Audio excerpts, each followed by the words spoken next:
Boa tarde, gente. Boa tarde a todos. Feliz ano novo, né? Que a gente ainda não tinha se visto esse ano. Que seja um ano de paz. Que seja um ano em que a gente continue aí nos passos de Jesus, aprendendo a sua obra e o seguindo como exemplo. E para começar, apesar que a da prece tão bonita que já foi feita, eu gostaria de ler já parte do capítulo que nos leva à palestra de hoje, Bem-aventurados os pobres de espírito, que para mim é uma verdadeira prece, necessária a todos nós, quando vamos ouvir a palavra do nosso Cristo. Que a paz do Senhor esteja com todos, diz Lacordaire no item 11, do capítulo 7. Venho para encorajá-los a seguir o bom caminho. Aos pobres espíritos que antigamente habitavam a terra, Deus concede a missão de trazer o esclarecimento. Bendito seja pela oportunidade que nos oferece em poder ajudar no adiantamento de todos nós. Que os bons espíritos me ajudem, tornando minha palavra compreensível, e que me concedam a graça de colocá-la ao alcance de todos, aos encarnados que estão em dificuldades e procuram a luz, que a vontade de Deus me auxilie a fazê-la brilhar em seus olhos. Essa já é uma parte do nosso Evangelho, Bem-aventurados os pobres de espírito, que me toca muito, porque ele já começa mostrando como é preciso a gente abrir os olhos e os ouvidos para entender essa palavra. E a missão que ele, espírito elevado que é, tinha de trazer, de transmitir um pouco mais aquilo que Jesus disse, nos explicando de forma muito mais amena, muito mais clara, porque Jesus naquela época teve que deixar muitas coisas ainda encobertas, conhecendo ainda a ignorância do povo daquela época. Ele não pôde ainda clarear todas as ideias, e aí o Espiritismo vem através dos espíritos elevados e nos traz ainda mais com profundidade o esclarecimento sobre essa palavra. E eu não sei vocês, mas antes de começar a estudar o Espiritismo, o Evangelho segundo o Espiritismo, eu tinha uma ideia completamente equivocada dessa primeira bem-aventurança citada por Jesus lá no Sertão da Montanha, né? Cresci ouvindo, fulano é um pobre de espírito, Beltrano é um pobre de espírito, quando a gente queria dizer que não era uma pessoa bacana, era uma pessoa até desprezível, né? Que não tinha um bom caráter e tal. E aí quando a gente começa a estudar o Evangelho segundo o Espiritismo e começa a se aprofundar nessa palavra, a gente vai se surpreendendo como a gente acaba interpretando algumas coisas de forma equivocada, né? E aí vai a primeira lição, quando eu estudei esse capítulo, quando eu comecei a estudar esse capítulo, porque a gente estuda e depois estuda de novo e descobre mais coisas, e depois estuda de novo e descobre mais coisas. O primeiro grande ensinamento foi: o Evangelho não foi feito para a gente interpretar. O Evangelho foi feito para a gente compreender. Porque quando a gente interpreta, eu posso interpretar do meu jeito, eu posso fazer com aquela palavra. Não, eu entendi assim. Se você entendeu diferente, é problema seu. E não é assim o Evangelho. O Evangelho é para a gente compreender, apreender. Porque a ciência de Jesus, por mais humana que ela seja, ela também é uma ciência exata. O que Jesus falou, gente, é 2 mais 2. O resultado sempre vai ser 4. O que Jesus falou sempre vai ter o mesmo sentido. Se a gente ainda não está conseguindo ter a compreensão, aí cabe a nós estudar, se aprofundar, conversar com quem entende mais um pouco, quem já estuda mais tempo, para compreender, porque interpretar deixa margem para muitos sentidos diferentes da palavra. Jesus quis dizer sobre pobre de espírito, que é a primeira bem-aventurança que ele fala lá no sermão. Bem-aventurados os pobres de espírito, pois dele é o reino dos céus. E trazendo também para o significado atual da palavra pobre, a gente já acha que está falando de pessoa menos abastada, que não tem condição financeira. A gente tem todos nós seres humanos, depois a gente vai mudando com o estudo, mas a gente sempre tem aquela coisa de levar muito para o sentido literal do que está sendo dito, né? Ao invés de se aprofundar nesse conhecimento. E aí, Kardec, com o auxílio desses espíritos superiores, que bem elaborou essa obra, diz assim: aqueles que não acreditam zombam deste ensinamento moral. Bem-aventurados os pobres de espírito, como têm zombado de outras afirmativas de Jesus, por não entendê-las. Por pobres de espírito, Jesus não se refere aos homens desprovidos de inteligência, mas sim aos humildes.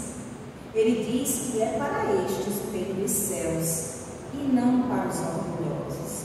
Então, gente, o Evangelho ele já começa muito direto. Ele não faz figura, ele não arrudeia, como a gente diz, né? Não tem arrudeio. Ele vai direto ao ponto. Pobre de espírito é a pessoa humilde, e é essa humildade que vai levar a todos nós a ter o reino dos céus, a ter a oportunidade de herdar o reino dos céus, como Jesus também disse posteriormente. Bem-aventurados os humildes, porque estes herdaram a terra, ele disse. Ao dizer que o reino dos céus é para os simples, Jesus ensina que ninguém será admitido lá sem a simplicidade do coração e a humildade do espírito. O ignorante que possui essas qualidades será preferido ao sábio, que acredita mais em si do que em Deus. Olha que palavra direta, eu não tenho dúvida, é como eu digo a vocês, é ciência exata, é 2 mais 2, não tem desvio no caminho. O orgulho, ele vai tirar a gente desse caminho que Jesus tanto nos prometeu e tanto nos fez conhecer. E ele diz assim: gente, vocês precisam seguir o meu exemplo. Olha, teve alguém na história da humanidade mais humilde? Teve alguém na história da humanidade que veio com uma missão gigantesca e que nasceu numa manjedoura?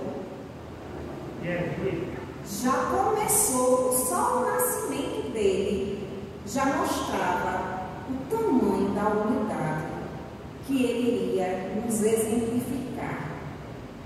E ele diz para a gente: o caminho é esse, não há outro. Não dá para a gente querer construir desvios, porque os desvios vão só aumentar esse caminho, vão atrasar vocês. Quando a gente desvia, a gente não vai estar encurtando o nosso caminho, não. A gente vai estar deixando ele maior ainda. Os quilômetros vão aumentando, a gente vai se distanciando. E a palavra é muito direta: humildade. A gente precisa se desfazer do orgulho. E eu digo a gente porque eu já ouvi muitos palestrantes aqui na casa falando, e eu aprendi também na prática. Quando a gente recebe um tema para uma palestra, significa que a gente, mais do que ninguém, precisa aprender sobre aquela palavra. O palestrante é mais quem está necessitando quando chega o tema, porque chega o tema para a gente, né? Ó, você vai falar sobre tal tema. Significa que Jesus está dizendo: ó, tem alguma coisa aí que você não aprendeu ainda, aproveita a chance, seja humilde para compreender que você precisa aprender muito, compreender essa palavra. E foi assim que eu me senti estudando mais profundamente esse capítulo, para trazer essa palavra para todos nós aqui. E aí o capítulo 7, que é um capítulo todo dedicado a essa bem-aventurança, né, dos bem-aventurados os pobres de espírito, ele se divide em algumas partes e ele vai se completando, vai trazendo para a gente exemplos daquilo que Jesus mostrou na prática, como é que é ser humilde. Gente, Jesus ensinou o beabá, mas tem uma coisa que impede a gente de aprender, é o orgulho. Mas lá na frente a gente vai se aprofundar um pouquinho sobre isso. Jesus, ele não deixa brecha, como eu disse, para a interpretação, é isso. E aí estava lá Jesus com os discípulos dele, né, nos ensinamentos de todos os dias, e os discípulos perguntam: Mestre, quem é o maior no reino dos céus? Aí Jesus disse: todo aquele. Eu separei algumas partes, né, para dar uma resumida aqui para a gente. Todo aquele que se humilhar e se fizer pequeno como esta criança, será o maior no reino dos céus.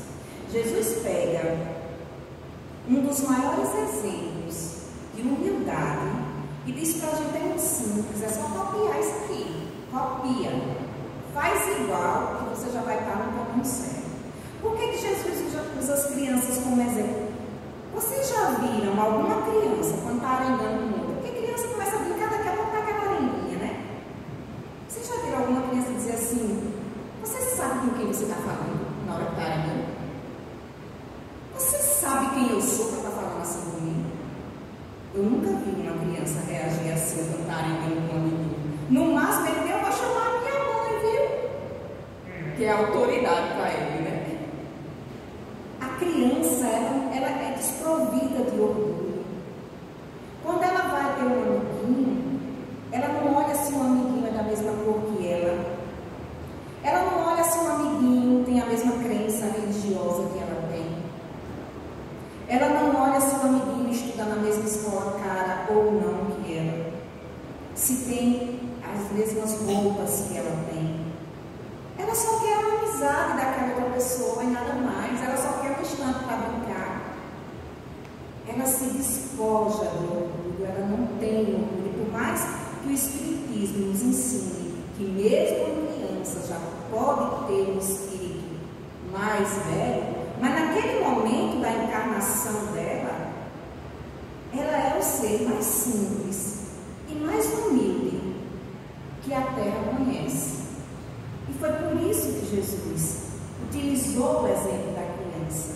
E ele disse: se assemelhe a ela. Ele não disse seja como ela, né? A gente não pode passar a vida inteira sendo infantil, sem se dedicar ao avanço, à evolução. Ele pede para a gente se assemelhar. Todo aquele que se humilhar e se fizer pequeno como uma criança. Por que ele usa o termo se humilhar? A criança não está ali brincando e arengando, como eu disse. Daqui a pouco ela diz: desculpa, eu não quis bater em você, vamos brincar de novo? Ela podia dar as costas e ir embora e não querer nunca mais. A gente não faz isso quando é adulta. Tem uma discussão com um vizinho, com um colega de trabalho: eu não quero mais ver a cara de fulano. Nunca mais eu dou um bom dia a fulano. A criança não faz isso, gente. A criança arenga daqui a sempre: ei, olha o meu brinquedo, vamos brincar de novo? Ela não estava nem lembrando o que aconteceu na vida daquela arenga. E a gente passa o resto da vida remoendo uma discussão que tem. Por quê? Porque a gente não está sendo humilde. A gente não está parando para analisar se naquele momento de conflito que a gente teve com o outro, a gente também não cometeu algum erro, se a gente não magoou o outro. A gente não para analisar isso. A gente só olha para o eu. Ele me magoou, ele me ofendeu, eu não quero mais falar, não quero mais conversa com aquela pessoa, nunca mais na minha vida. É uma das primeiras atitudes que a gente toma, e é por isso que Jesus nos convida a nos assemelharmos a uma criança. Porque para a criança, ela não está nem aí se pedir desculpa vai ser humilhante ou não. Ela só vai lá e pede e continua a brincadeira, como se nada tivesse acontecido. E aí, no segundo momento, lá do item 7 do Evangelho segundo o Espiritismo, vem a historinha que é narrada na Bíblia, que a mulher de Zebedeu pega lá os 2 filhos dela, que são discípulos de Jesus, e aí ela diz: mestre, eu quero lhe fazer um pedido. ordena que meus 2 filhos sentem, uma à tua direita e outra à tua esquerda, lá no reino dos céus. E ele diz, mas minha filha, você não sabe que você está pedindo a mim, não. Chegou agora, já quer sentar na janela. Não pode ser assim. Acaso vocês podem beber do mesmo cálice que eu? E os discípulos respondem, podemos, Senhor. Ele diz, realmente vocês podem. Mas quem vai sentar à minha direita ou quem vai sentar à minha esquerda é para aqueles que foram escolhidos por Deus. Por quê, gente? Porque Jesus, ele já é um espírito puro. Quando ele veio e se fez carne para nos dar exemplo, ele já veio puro. Ele não tinha mais nenhum débito, como a gente costuma dizer no espiritismo, não tinha mais nenhuma continha para pagar ali escondida no fundo da gaveta, não. Ele já estava quite. Estava zerado. Mas os filhos de Zebedeu não estavam, por mais que fossem discípulos de Jesus, aprendizes de Jesus, e foi isso que a mãe deles não compreendeu. Eles eram aprendizes de Jesus. E aí ela vem e pede, e Jesus diz, gente, calma, vocês estão aprendendo ainda, eles já querem, né, ser o fiel da balança, não pode. E aí, depois da conversa, os discípulos começam a discutir, porque não gostaram, porque no fundo o que eles não gostaram é eles que queriam sentar na direita e na esquerda de Jesus. E aí Jesus diz, procurem seguir meu exemplo, pois eu não vim para ser servido, e sim para servir. Ora, Jesus é muito claro, aquele que quer sentar à minha direita tem que entender que ele não veio para ser servido, não. Ele não pode ter privilégio, não. Eu que sou o Cristo, o Mestre, que Jesus nunca disse isso, né? Porque ele era humilde, jamais eu diria isso. Mas eu não vou aqui para ter privilégios. Se fosse para ter privilégios, Jesus tinha nascido num templo de ouro, palácio. Os privilégios que nós ainda, na nossa ignorância terrena, achamos e compreendemos como privilégios, na verdade nem são, né? E aí Jesus diz, eu, o Cristo, o Mestre, eu vim para servir e não para ser servido. E se vocês querem ir para o mesmo lugar ao qual eu pertenço, é esse o exemplo que vocês têm que tomar para a vida de vocês. Porque no mundo, diz lá Jesus, os governantes ordenam, os líderes ordenam, os chefes ordenam, mas entre vocês, meus aprendizes, não pode ser assim, porque vocês são todos iguais. E aí vem o porquê de Jesus ter dito que é a humildade que nos elevará, porque a humildade nos leva a esse caminho da igualdade, da certeza de que nós somos todos iguais. Alguns já estão um pouco mais evoluídos nesse entendimento, nessa compreensão. Outros ainda estão buscando esse caminho, se esforçando, e vem a lembrança daqui da mensagem de Chico Eu, né? Se esforcem, lutem. Porque alguns de nós, pelo esforço, pela humildade, já reconhecemos que nós somos apenas aprendizes nesse caminho. E que como aprendizes ainda temos muito para caminhar. Ainda vamos ter que caminhar em muita estrada pedregosa para um dia, quem sabe, chegar a esse sentimento de pureza que Jesus nos transmitiu. E ele ensina que é assim. O primeiro entendimento da humildade é você saber que você veio para servir. Você não veio para ninguém estar ali, ó, te dizendo, você quer o quê, né? Aqui a gente lembra logo dos bastidores, né? É uma coisa muito, o senhor quer o quê? O senhor quer água? O senhor quer café? A gente não veio para estar sentado num trono, gente, esperando que as pessoas que nos cercam sejam aquilo que a gente quer que elas sejam iguais ao que a gente é, pensem iguais ao que a gente pensa. E a humildade consiste nisso, da gente saber que parece paradoxal, mas apesar das diferenças, nós somos todos iguais. E tem uma frase que me marca muito na vida pessoal, feita pelo meu avô pouco antes dele desencarnar. Numa reunião com alguns filhos, ele falou assim: se amem e se respeitem dentro das suas diferenças. Meus avós tiveram 7 filhos e eles sabiam que cada um era um filho diferente.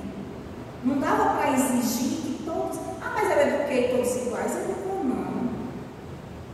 É impossível a gente educar os filhos da mesma forma, porque eles não são iguais. Se a gente quiser educá-los da mesma forma, a gente já está cometendo o primeiro equívoco.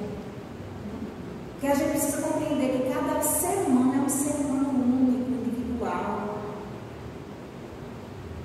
Então a gente precisa se amar e se respeitar, compreendendo que cada pessoa é um ser individual.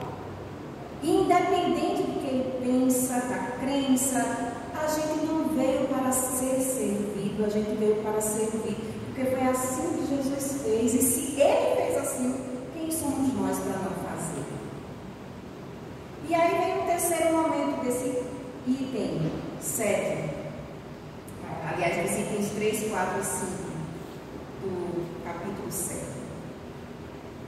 Novamente estava Jesus, né? Rodeado de pessoas, e ele vai comer na casa de um fariseu. E de repente ele está conversando e nota com certa confusão, problema ali, as pessoas se empurrando, se afastando. E ele percebe que está tendo um conflito porque alguns querem sentar na frente, para serem mais vistos, né? Para mostrarem que são mais importantes. Quero sentar na frente porque eu sou importante. Quem é você para querer sentar aqui no meu lugar? Vá para lá. Eu é que importo aqui nesse momento. E aí Jesus dá aquele tapa de luva que a gente costuma dizer na atualidade, né? Quando forem convidados para um banquete, não sentem nos primeiros lugares da mesa, porque corre o risco o dono da casa chegar e bater no teu ombro e dizer: ó, amigo, desculpa, mas tem alguém lá no fundo que é muito mais importante que você, e é ele que eu quero que se sente aqui, não você. Olha que vergonha que a pessoa faz.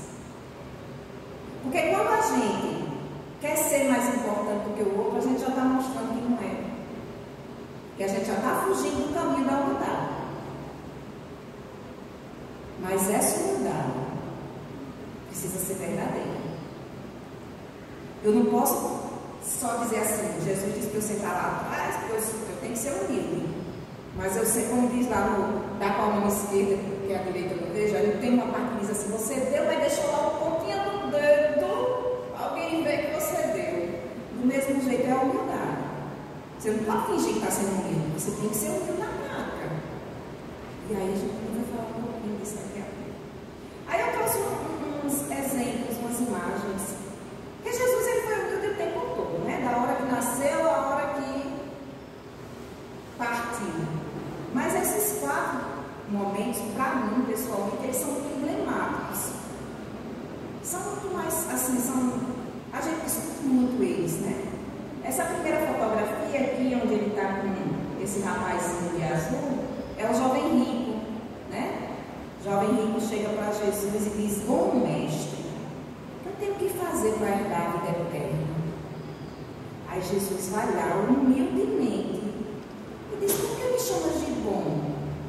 Bom só há um, que é Deus, que é meu Pai. Ora, Jesus era uma pessoa que não era boa?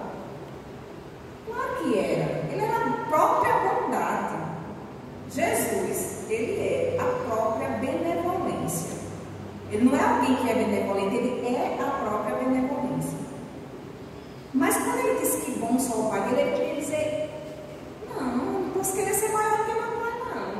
Eu tenho que ser humilde aqui nesse momento, porque eu não sou maior do que meu Pai. Por mais que eu seja já um espírito puro, mas o maior aqui é meu Pai, que é Deus. É o nosso Pai, que é Deus.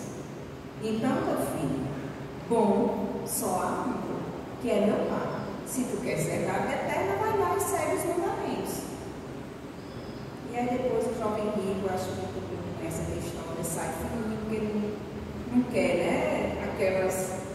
digamos assim, aquele caminho, aquela porta estreita, né? Que Jesus nos ensina a seguir.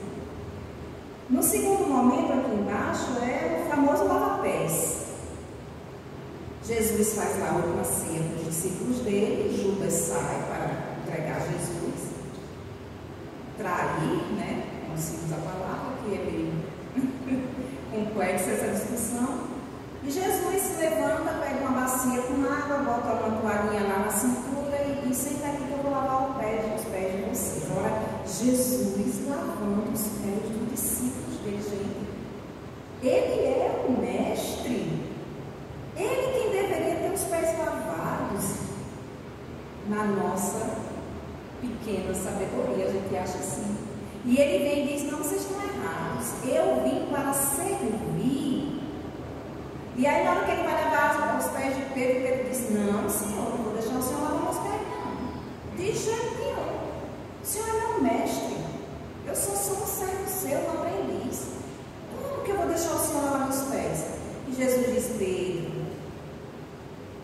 agora tu não vai compreender essa minha atitude.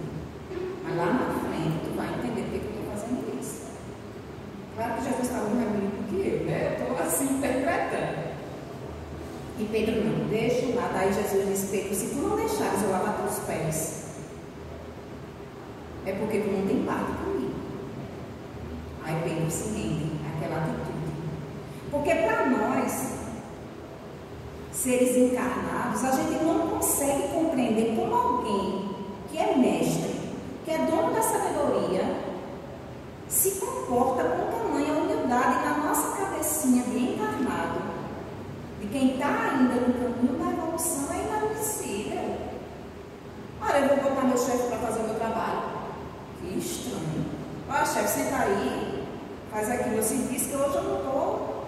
Mas não, para a gente é uma convivência estranha. Mas por quê? Porque a gente não é humilde. Porque no Evangelho também diz que existem os ricos e os pobres para que eles aprendam a conviver na irmandade, entendendo que a única diferença entre eles é dinheiro, nada mais.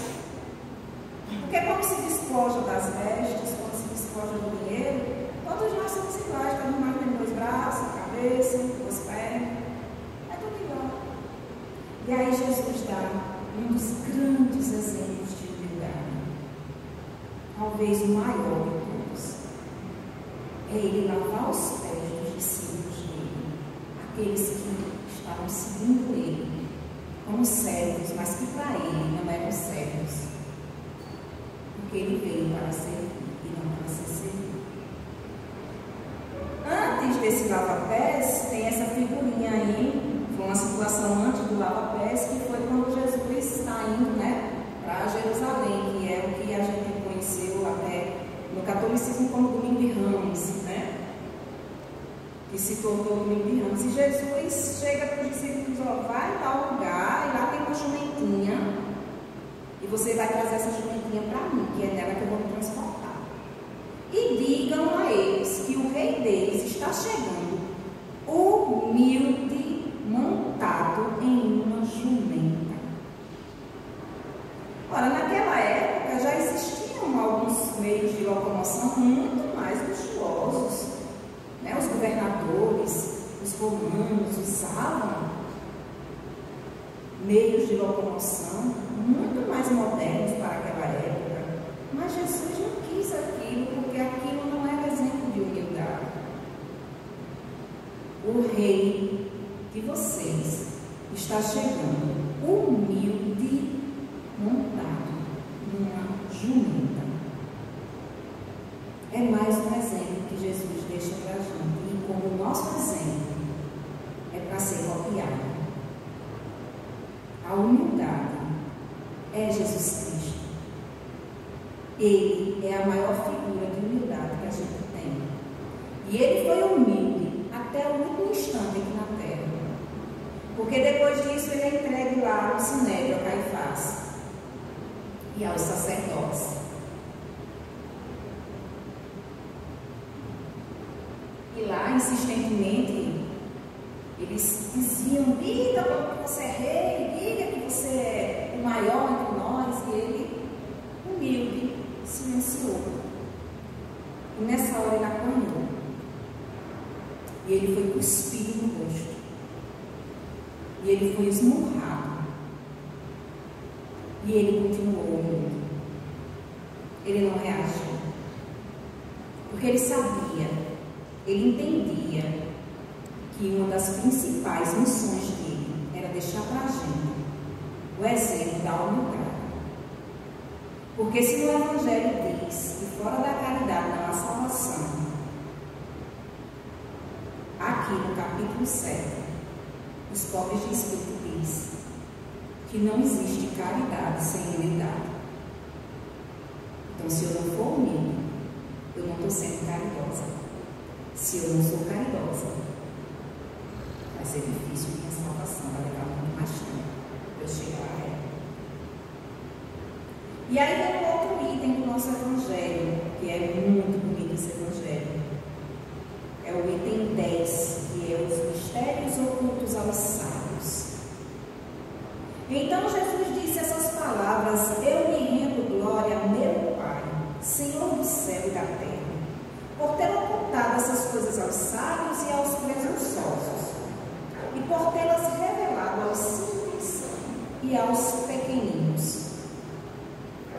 Ora, por que Jesus dizia, por que os sábios não entenderam que Jesus era o mestre, era o prometido, né? Que nos evangelhos do Antigo Testamento, todos aqueles profetas vinham predizendo que vinha esse Salvador, que esse Salvador um dia chegaria. E quando ele chegou, por que não acreditaram nele?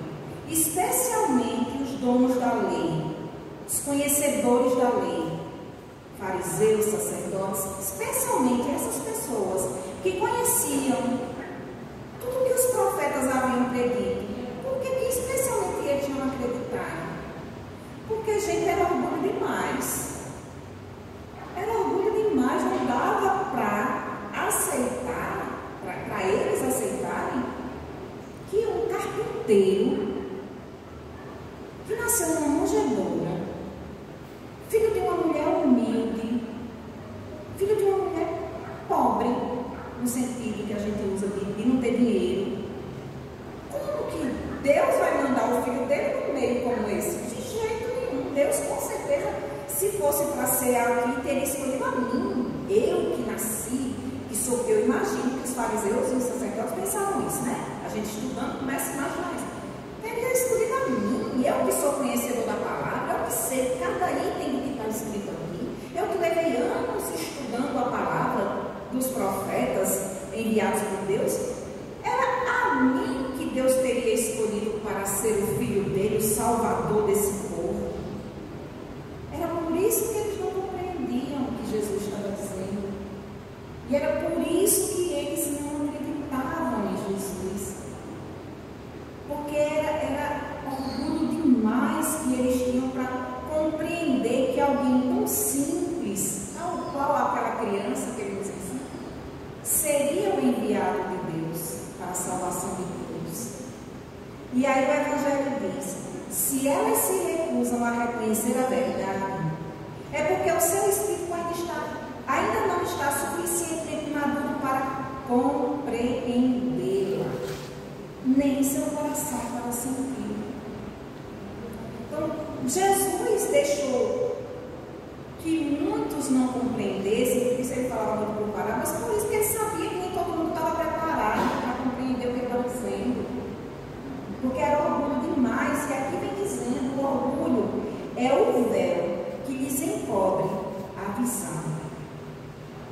Eles não enxergavam Jesus. E aquela velha pergunta que eu acho que vocês também já ouviram muitas vezes: será que se Jesus voltasse aqui na terra hoje, como ele veio encarnado da outra vez, será que a gente não repetiria a história? Será que a gente ia conseguir enxergar que ele era Jesus? A gente ia aceitar? Ou a gente ia fazer lá: Barrabás, liberta Barrabás, crucifica Jesus? O Evangelho de hoje, gente, nos convida a uma autoanálise. Eu sou humilde ou eu sou orgulhoso. Um dia desses eu estava conversando com uma amiga minha, falando lá sobre uma situação que eu vivo há algum tempo no trabalho e tal, e aí minha amiga disse, olha isso, em algum momento ela disse, um dia você vai ter que engolir o seu orgulho. Epa, como assim eu vou ter que engolir, minha filha? Doidou, né? Eu engoli meu orgulho e daí nem vai ter só orgulho assim. Não, mulher, vamos encerrar o assunto. É claro que eu não vou mentir, né? Passou um tempo. Aí um belo dia eu me deparei num conflito com o dito cujo. Conflito vai, conflito vem, eu comecei a me alterar. Só olha, o que tu tá insinuando aí, tu me respeita. Esse lugar ficou pequeno demais para mim, eu disse. E logo em seguida eu abri a boca, e o que ia sair da minha boca era: chega, eu me demito, tchau. Na mesma hora, gente, eu ouvi a voz da minha amiga: tu vai ter que engolir o teu orgulho. E eu fechei a boca imediatamente. E eu disse: ó, quer saber? Eu já me estressei. Quando eu me estresso, eu perco minha razão. E eu não quero mais perder minha razão. Vamos encerrar o assunto aqui, vamos esfriar a cabeça. Gente, aquela voz foi uma pancada na minha cabeça, porque eu lembrei na hora que eu não era humilde, eu não estava sendo humilde naquele momento. Eu estava querendo ser servida e não servir. E quando eu lembrei disso, eu falei: ixi, Maria. Depois eu até contei para ela. Eu falei: lembra daquele dia? Engoli minha filha, engoli no seco, não tomei nem água, deixei descer bem quadrado, como diz a história, para eu entender que eu preciso me esforçar mais. E tem uma amiga minha que diz: Nice, você tem poder para encerrar esse ciclo. Você pode acabar com essa história. Mas se eu estou ali para aprender a ser humilde, eu não tenho que acabar com a história, eu tenho que aprender primeiro. Porque só depois que eu aprender que o ciclo vai ter se fechado. E aí sim eu vou estar pronta para seguir em frente. É o orgulho que cega a gente. O orgulho cega a gente de uma maneira, gente, que guerras são iniciadas por causa dele. Porque governantes se acham muito maiores do que realmente são. E acreditam que o poder tem que estar definitivamente na mão deles. Tamanho é o poder que o orgulho tem, que deflagra guerras na nossa humanidade. E é muito sério isso. E aí, continuando nos mistérios ocultos aos sábios, o Evangelho nos diz de que adiantaria, né? Falando de que muitos ainda não têm aquele entendimento para compreender, de que adiantaria mostrar a visão cega. Em primeiro lugar, é preciso curar a causa da cegueira. É por este motivo que, como hábil médico, Deus corrige primeiramente o orgulho. Portanto, ele não abandona seus filhos perdidos, pois sabe que, se voltado, seus olhos se abrirão. Mas quer que isso aconteça por vontade própria, quando vencidos pelas aflições da incredulidade, eles se lançarão por si mesmos em seus braços, e como filho pródigo, lhe pedirão perdão. Eu amo a parábola do filho pródigo, gente. Amo. Todas são maravilhosas, mas assim deve ser porque é um aprendizado pessoal também, né?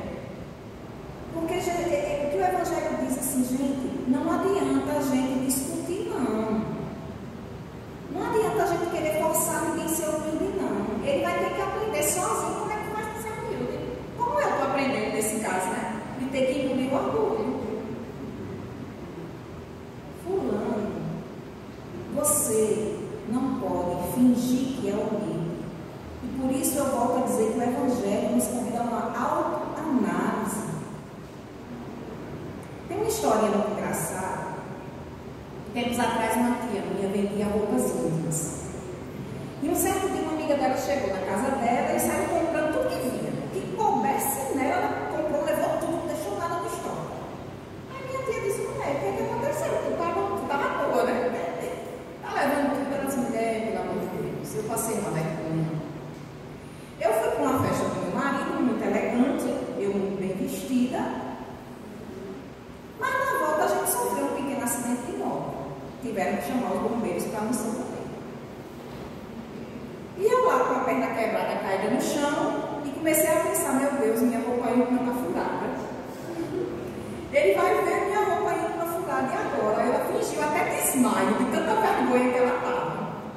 disse: olha, depois desse dia, nunca mais eu saio de casa com uma roupa íntima velha.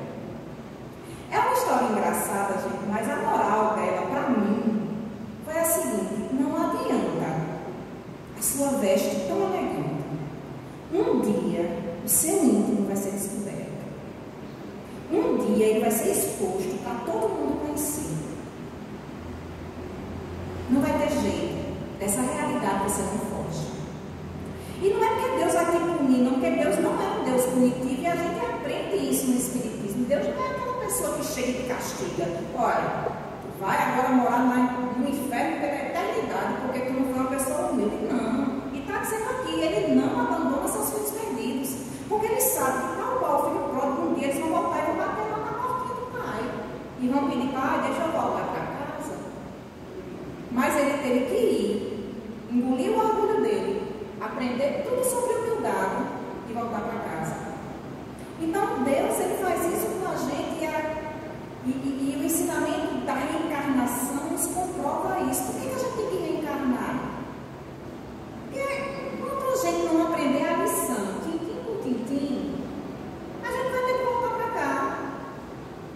A gente vai ter que viver nesse mundo de provas e expiações, que vai passar a ser de regeneração. E quando ele passar a ser de regeneração, sabe quem é que vai ficar nele? Os humildes. Os orgulhosos vão ter que ficar num planeta que esteja no nível deles, para que eles aprendam e depois evoluam para um mundo de regeneração e outros mais superiores. Então é isso que a reencarnação, que o Espiritismo vem nos trazer essa luz. Gente, se a gente está aqui, a gente tem sempre o que aprender. Eu posso já ter lido 300 livros, todo o Pentateuco, toda a coleção de Joana de Ângeles. Aliás, Joana diz que a humildade é uma virtude essencial para sermos felizes na nossa jornada aqui. Se não tiver, a gente não vai ser. Porque quando a gente é humilde, a gente também é resignado, né? E aí a gente consegue esse processo.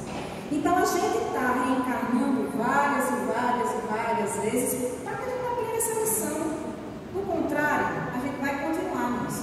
E aí vem a segunda etapa do nosso Evangelho, dos bem-aventurados dos pobres de espírito, que são as instruções dos espíritos, que é onde eles se aprofundam ainda mais nessa questão.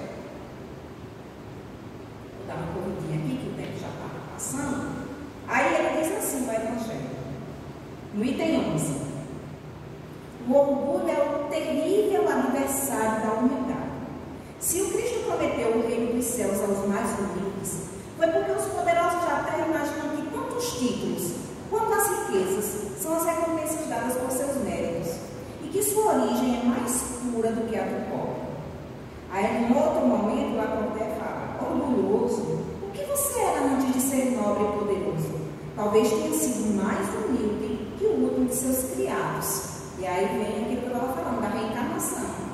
Eu posso ter sido já uma poderosa numa encarnação passada, mas não aprendi a lição e tive que voltar para aprender o que é ser humilde nessa vida. E em outro momento ele reforça: todos os homens são iguais na balança divina. Apenas as virtudes os distinguem aos olhos de Deus. Apenas a caridade e a humildade são os verdadeiros títulos de nobreza. Não adianta o poder da gente, se não tiver humildade. E aqui eu abro um parêntese, porque às vezes, como eu disse lá no começo, a gente leva a palavra muito ao pé da letra, muito na forma literal. Quando vem esse ensinamento para a gente, Jesus, os espíritos elevados, eles não estão querendo dizer: para entrar no reino dos céus você tem que ser pobre, você tem que passar fome, tem que passar necessidade. Não. Tem muito pobre que é orgulhoso e muito rico que é humilde. Aí é o aprendizado de cada um, é individual. Ser pobre não significa ser humilde, não, está longe disso. Porque tem pobre que é tão orgulhoso que sequer consegue pedir ajuda. Sequer consegue chegar e dizer: me dá uma carona aí que eu estou sem um centavo para pagar o ônibus. O orgulho, falando mais alto. E aí Adolfo, o bispo de Argel, ele dá ainda uma reforçada nessa questão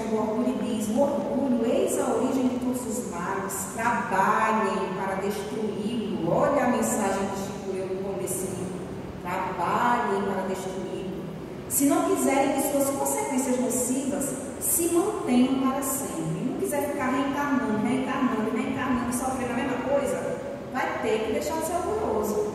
Adotar a lei do Cristo como regra invariável de conduta é um meio infalível de combater o orgulho.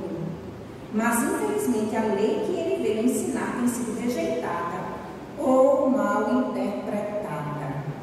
Por isso que a gente não pode interpretar. Porque a gente, quando interpreta, a gente pode interpretar bem ou a gente pode interpretar mal. Mas quando a gente compreende que 2 mais 2 é 4, que não tem ninguém que mude isso. Né? E agora ele vem falar sobre a humildade.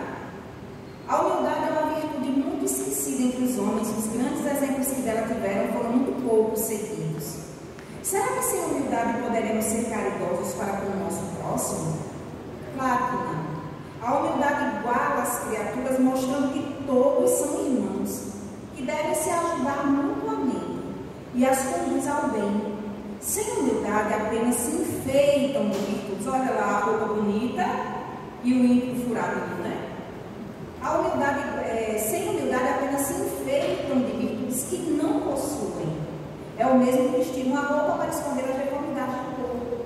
Lembrem-se daquele que nos salva. Lembrem-se de sua humildade que o fez tão grande, colocando acima de todos os profetas. Jesus só é o maior, porque ele se fez menor.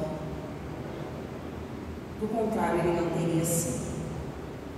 E novamente Adolfo repete aqui a humildade. Essas almas dirão também que no mundo espiritual será o maior aquele que foi mais humilde entre os pequenos da terra, que aquele que mais amou a seus irmãos será o mais amado no céu, que os poderosos da terra que abusaram da sua autoridade serão obrigados a obedecer aos seus servidores, que a caridade e a humildade, essas duas irmãs que andam sempre juntas, são as virtudes mais eficientes para conseguir o perdão do Senhor. Se a gente não mudar com a humildade e com a caridade, a gente vai estar se afastando de Deus. E aqui o último item do nosso evangelho que fala sobre a missão do homem inteligente na terra. Os homens não devem se orgulhar do que sabem, pois este saber tem limite bem estreito no mundo em que habitam. Mesmo sabendo ser uma das grandes inteligências da terra, isso não lhes dá o direito para que se envaidreçam. E lá na frase final ele fala: as pessoas inteligentes têm por missão usar esse instrumento para desenvolver as inteligências mais atrasadas e conduzi-las a Deus. Olha, lá no começo falou que é mais fácil uma pessoa que não tem, então, assim, no sentido que a gente usa, um analfabeto que não sabe ler livro, nunca leu nada, que não conhece esse Pentateuco aqui, mas se ele for humilde e eu tiver lido 300 livros e não for humilde, o meu conhecimento de nada valerá. E aí a gente reforça a importância do conhecimento. O conhecimento é altamente importante, mas sem a humildade ele vai ser só uma palavra vã, como eram os fariseus daquele tempo. O Evangelho cita em um momento que nós temos que ter cuidado para não sermos fariseus modernos, né? E aí eu termino com uma frase que eu achei que resume toda a humildade de Jesus, que está lá no livro Pensamento e Vida, de Chico Xavier, por Emmanuel. No capítulo 24, que fala da humildade, ele diz assim: refletindo-a do céu para a terra, o Cristo de Deus nasceu na palha da manjedoura e despediu-se dos homens pelos braços da cruz. Jesus foi humilde da hora do reencarne dele até a hora da volta dele para o reino dos céus. Da hora que ele nasceu na manjedoura, a hora que ele se entregou nos braços da cruz. E para terminar, gente, eu quero dizer uma coisa para vocês: não dá mais tempo. Tem que ser hoje. Tem que ser agora. Trabalhar a humildade não dá para esperar mais. Porque a gente não sabe até que instante a gente vai estar aqui. E eu tive um exemplo essa semana muito forte sobre isso. De repente eu recebi uma ligação essa semana, me dizendo que uma grande amiga minha de quase 25 anos de amizade havia desencarnado. Ela tinha praticamente a minha idade. Eu tenho 43, ela 45. E ela estava bem. Dias atrás ela tinha mandado vídeos para a gente no grupo, caminhando na praia. A gente brincava, dizia, quando eu vejo as histórias de André, ela fica até com preguiça, porque ela já acordava na academia, cuidava da saúde, se alimentava bem. Simplesmente, ela desencarnou assim. E até hoje o povo, apesar de conhecer o Espiritismo, tentando entender o que aconteceu. Mas ali ficou a maior das lições para mim essa semana. Não dá para esperar. Tem que ser hoje. Eu tenho que começar hoje, nesse aprendizado da humanidade. É agora, porque daqui a um minuto eu posso não estar mais aqui. E aí a gente que conhece o Espiritismo sabe que lá do outro lado, onde a vida continua, se eu não for humilde, eu vou sofrer muito mais. Então que esse aprendizado comece